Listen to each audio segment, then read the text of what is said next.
వరాహ పురాణములో చెప్పిన కొన్ని ముఖ్య దోష ప్రాయశ్చిత్తములు.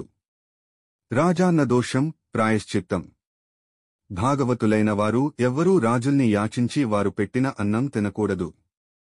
క్షత్రియుడైన వాడు నారాయణుడి అంశతో ఉన్నప్పటికీ రజస్సు, తమోగుణం కలిసి ఎన్నో దారుణమైన పనులు చేస్తుంటాడు. అందుకే అతడు పెట్టే అన్నం నిందనీయంగా చెప్పబడింది. ఒకవేళ రాజాన్నం స్వీకరించాల్సి వస్తే రాజు ద్వారా పొందిన అన్నాన్ని ముందుగా నారాయణుడికి నివేదించి ఆ తరువాత దాన్ని ప్రసాదంగా భావించి స్వీకరిస్తే దోషం అంటదు.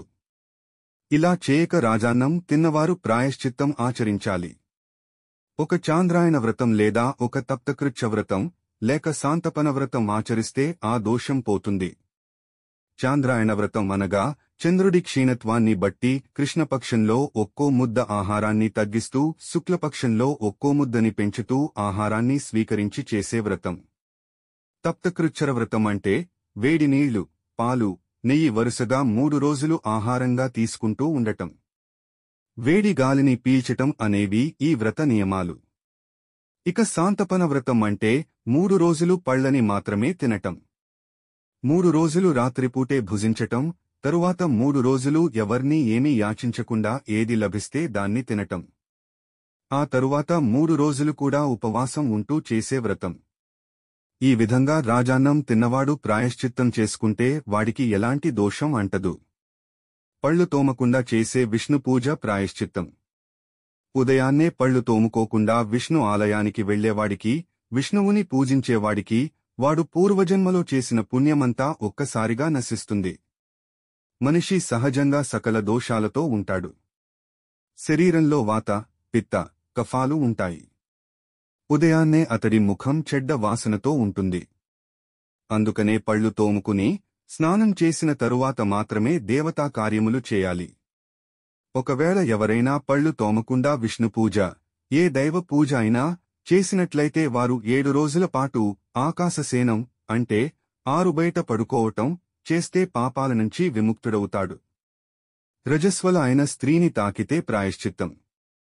తెలిసి కాని తెలియక కాని రజస్వల అయిన స్త్రీని తాకి విష్ణువుని గాని ఏ దైవాన్నైనా తాకేవాడు ఆ సమయంలో మోహంతో కామవశుడైనవాడు 1000 సంవత్సరాల పాటు రజస్సు త్రాగుతూ కుంటి, గ్రుడ్డి, దరిద్రుడు, జ్ఞానహీనుడు, మూర్ఖుడు అవుతాడు. ఎవరైనా పొరపాటున ఈ దోషాన్ని చేసినట్లయితే 3 రాత్రులు ఆకాశసేనం, ఆరుబయట నిద్రపోవటం చేయాలి. ఈ విధంగా ప్రాయశ్చిత్తం చేసుకున్నవాడికి దోషం అంటదు. శవాన్ని తాకటం ప్రాయశ్చిత్తం.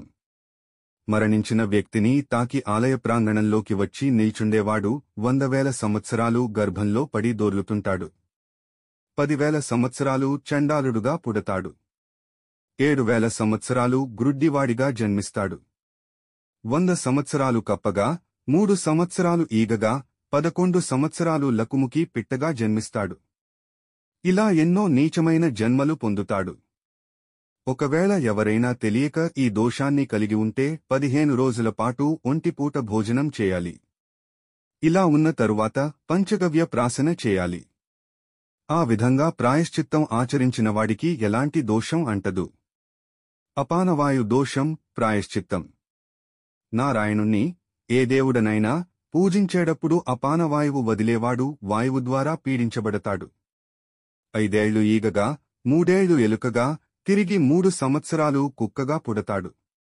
పొరపాటున ఎవరైనా ఈ దోషాన్ని చేసినట్లయితే వారు అలచందల పిండిని ఆహారంగా తీసుకుంటూ 3 రోజులు, కేవలం రాత్రిపూట మాత్రమే భోజనం చేస్తూ 3 రోజులు గడపాలి. అలా ప్రాయశ్చిత్తం చేసుకున్నవాడికి దోషాలు అంటవు. పనికిరాని పూలతో పూజిస్తే ప్రాయశ్చిత్తం. ఎవరైనా తెలిసి కాని తెలియక కాని పాడైపోయిన పనికిరాని పూలతో పూజ చేయకూడదు. అలా చేసినవారు రౌరవాది నరకాల్లో పడి తిరిగి నీచ జన్మలు ఎత్తుతారు. పొరపాటున ఎవరైనా ఈ అపరాధాన్ని చేసినట్లయితే వారు 1 నెల రోజుల పాటు ఒంటిపూట మాత్రమే భోజనం చేయాలి. 14 రోజుల పాటు రోజూ వీరాసనం వేయాలి. 1 నెల రోజులు తాము నిత్యం తినే ఆహారంలో 4వ వంతు మాత్రమే తింటూ నేతి పాయసం త్రాగాలి. ఆ తరువాత 3 రోజులు యవల అన్నాన్ని, మరో 3 రోజులు పూర్తిగా ఉపవాసాన్ని ఆచరించాలి. అలా చేస్తేనే పై తెలిపిన దోషం తొలగిపోతుంది. చీకటిలో దైవస్పర్శ ప్రాయశ్చిత్తం.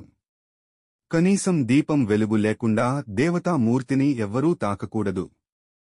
అలాంటి పాపం చేసినవాడు ఎన్నో కష్టాలు పొందుతాడు. ఒక జన్మలో గ్రుడ్డివాడిగా పుడతాడు.